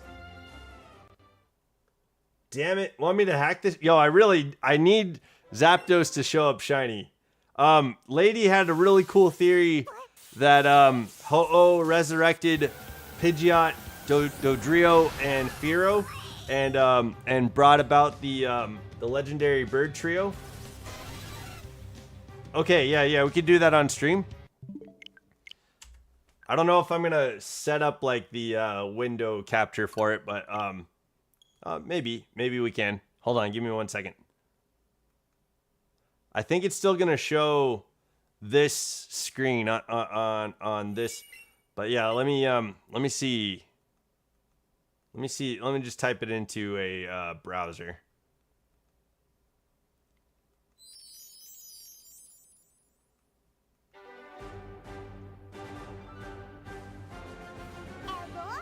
I would say the rough part for me is like Kingler's eyes versus Haunter's eyes. That's the rough part for me, and maybe the mouth too. Like Haunter's mouth and Kingler's mouth, I have a tough time with. But yeah, let's take a look. Surely you've seen them in the game Pokedex? Absolutely. Yeah, absolutely. I've read through. I don't think I've established a connection between Kingler and Haunter, but yeah, let's try. Let's give it a shot. Lady, your presentation of your theory is great. I love the theory. So let's give it a shot. Let's see what we can find, and then before we end stream, we'll go into whether or not there's any link between Haunter and Kingler. All right. It's not a perfect reincarnation. The legendary trios aren't a perfect match either. Yeah, but the matches aren't right. Like the match. So that's why I would say Lugia too. That's another reason why I would say Lugia. Your idea of the being reincarnated by Ho-Oh is interesting because there is a connection between, I think, the 3 birds in Kanto to the legendary bird trio. So like the beaks are solid connection. The Galarian birds offer more connection, and so like I think there's a solid argument to be made there. I honestly could not see that or believe it or not. Couldn't see. Oh, you could see. I'm sorry. I honestly could see that, believe it or not. Yeah. I'm struggling, and that doesn't have to be anybody else's opinion. Yo. I'm struggling between the connection between Haunter and Kingler, but let's look into it. This is the last reset for the stream, and then let's get into this theory. Let's take a look, because I like the idea. It's just I'm making, in my mind, that's a large leap between evolution lines. Like Coughing and Ghastly is kind of a bizarre leap for me, and then clearly I'm having a tough time with Kingler and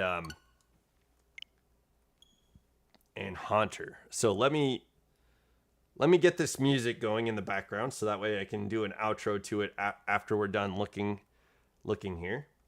Give me 1 second, and that way you guys aren't left alone.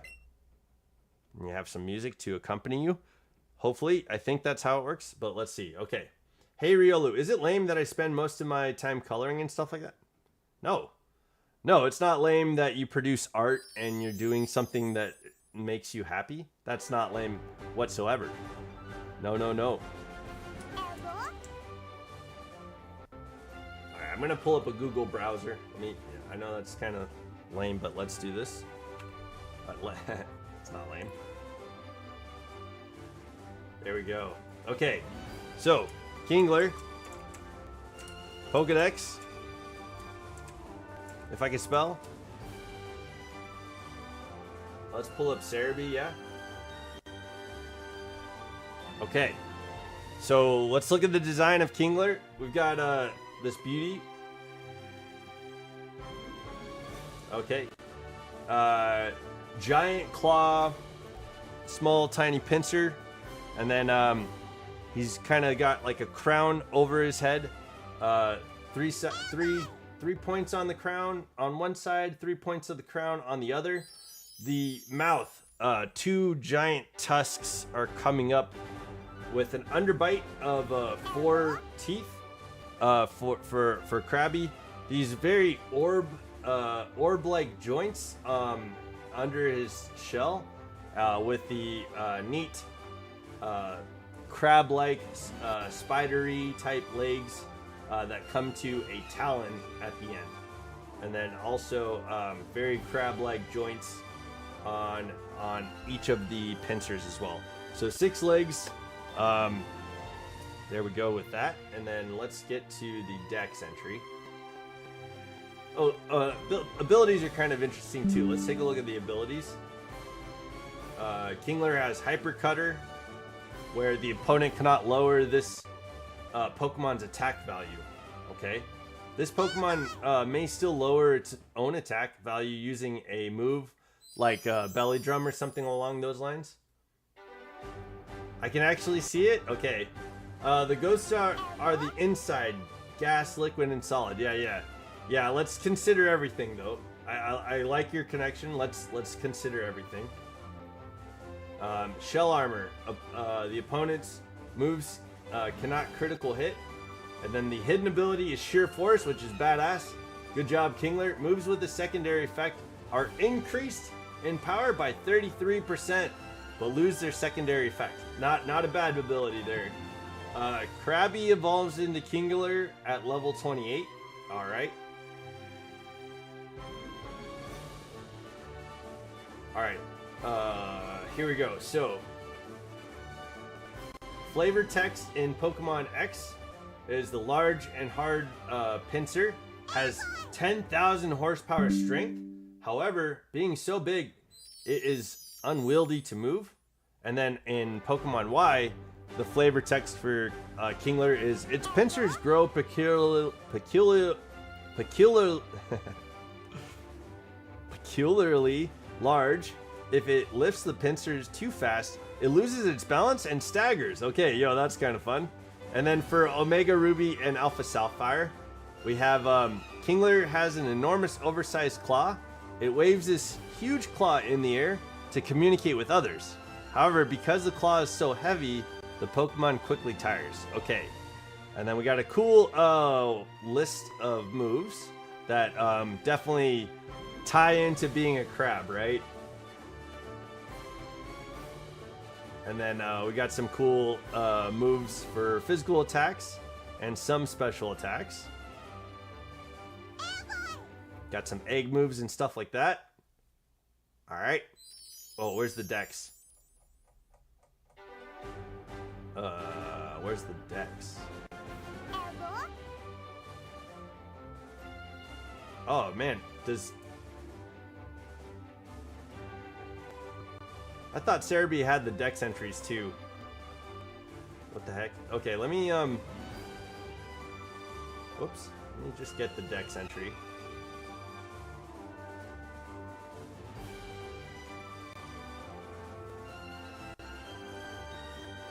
Okay, here we go.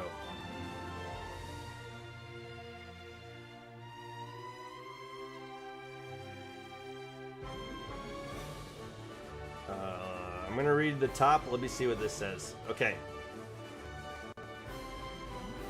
The larger pincer has 10,000 horsepower strength. However, it's so heavy, it's difficult to aim.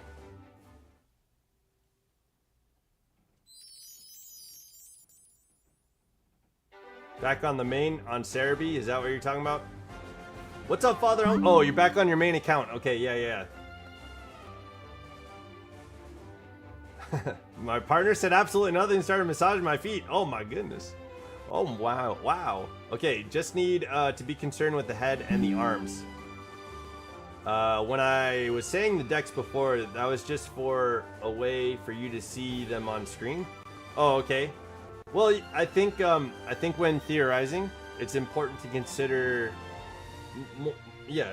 information. But yeah, let's take a look. So a lot of focus on the claw for Kingler. But here, the shiny was like a bright, like grayish green color. All right, so there, Kingler has like 3 pieces of its crown sticking out. Haunter also has 3 pieces of like these horns sticking out behind its head. I couldn't say that this is necessarily like a crown, the way that Kingler's is, but that is notable. There's three pieces on each side, much like Kingler. So, in this sprite, there's a funny sprite, but like, okay, Haunter's normally got like a red tongue and a red mouth, and it's showing its power as red around its claw there. That's funny. This is the sprite from the 3rd generation of Pokemon, and then on the shiny, it's got blue in its mouth, and it's got like blue around its claw. All right, here we go. Haunter is a dangerous Pokemon. If one beckons you while floating in darkness, you must never approach it. This Pokemon will try to lick you with its tongue and steal your life away. Okay. Haunter is a dangerous Pokemon. If one beckons you while floating in darkness, you must never approach it. This Pokemon will try to lick you with its tongue and steal your life away. Okay, that's the same dex. Okay. Emerald has the same dex, and then in Fire Red, it goes if you get the feeling of being watched in the darkness when nobody is around, Haunter is there. Because of its ability, it's able to slip through the block walls. Okay, it's able to slip through block walls. It's said to be from another dimension. All right, Leaf Green has a funny, wild ass dex. Said to be from another dimension. That's interesting. Oh, your partner brought you lilies? That's adorable. You read out the dex entry. Yeah, the flavor text is like part of the dex entries, I guess. Gengar isn't a perfect copy of Clefable. It doesn't have its wings right. So Haunter and Kingler don't need to be exactly the same. So like the silhouette for Clefable is pretty close to Gengar's though too. And like yeah. I mean, I see what you're saying. I'm not sure if I'm making that leap personally. I let Aubrey can see it. There's people out there that can be conscripted to that theory that Kingler and Haunter can maybe be when Kingler dies, it could turn into a Haunter possibly. People could be conscripted to that. I think I'm good on that. Like Haunter's teeth, no tusks, four teeth, no underbite. One of these, like, 3-fingered claws doesn't necessarily have the same concept that Kingler has of a giant claw versus like a little pincer, right? That's not happening. Yeah, no underbite. The underbite the underbite would help a lot if Haunter had an underbite, and maybe like it doesn't necessarily have to have tusks, but the four teeth like protruding from Haunter's mouth, maybe having that could help with the Kingler statement. Let me look at Kingler's eyes real quick too.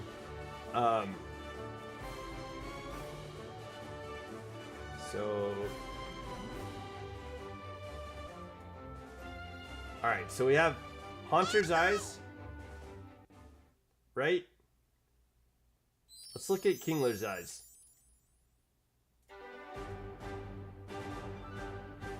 Yeah.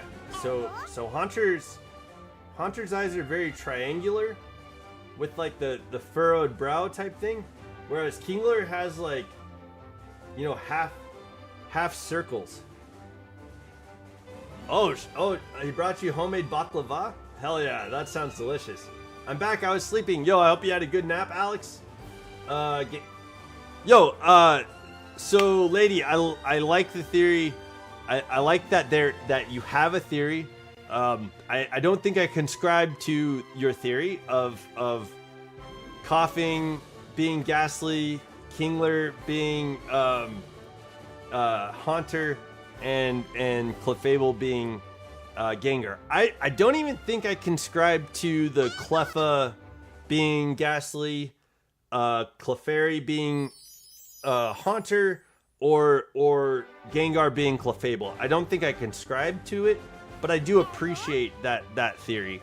And I think that probably serves the line of death a little bit better, like for Gengar than like Kingler being Haunter and stuff like that. Send the video. Yeah, send the video to me. Yeah, if you want to, post it in the Discord and put it in. Pop that baby in your self-promotion area. I will watch it. I will absolutely watch it. Again, please continue theories. I watched a wild theory, and I disagree with it that you made about like I think it was Golet. I can't remember what it was. I disagree. And I like that. I like that you have these theories. I like that you have these opinions. I like that you have these ideas, because that's what Pokemon's all about, man. I like that you are doing this. I might not subscribe to your theories, and I might not agree with what you're saying, but yo. Oh, yay. Okay, thank you, Aubrey. Yo, tell him I said hello. Yo, hell yeah. I'm finally, hello. But yo, okay. We got through 100 resets. We did not get the shiny again, so we're at 1600. Lady had a great, yo, I had a fun stream. I hope you guys had a fun stream, but yo, Lady had a great theory about the legendary bird trio. That was a lot of fun. Lady's theory about the Ghastly line, I'm not sure I necessarily am on board with it as much as I am for the theory about the legendary bird trio. And I think that there could be some awesome ties to like Surge's Kanto War and stuff like that. But yeah. Alright guys, that's gonna be it for me. I hope you guys have an amazing night. Tomorrow is Friday. We're gonna probably be doing another shiny Zapdos hunt tomorrow. I hope you guys have an amazing night. Don't forget to level up, and I'll look forward to seeing you guys tomorrow. Bye!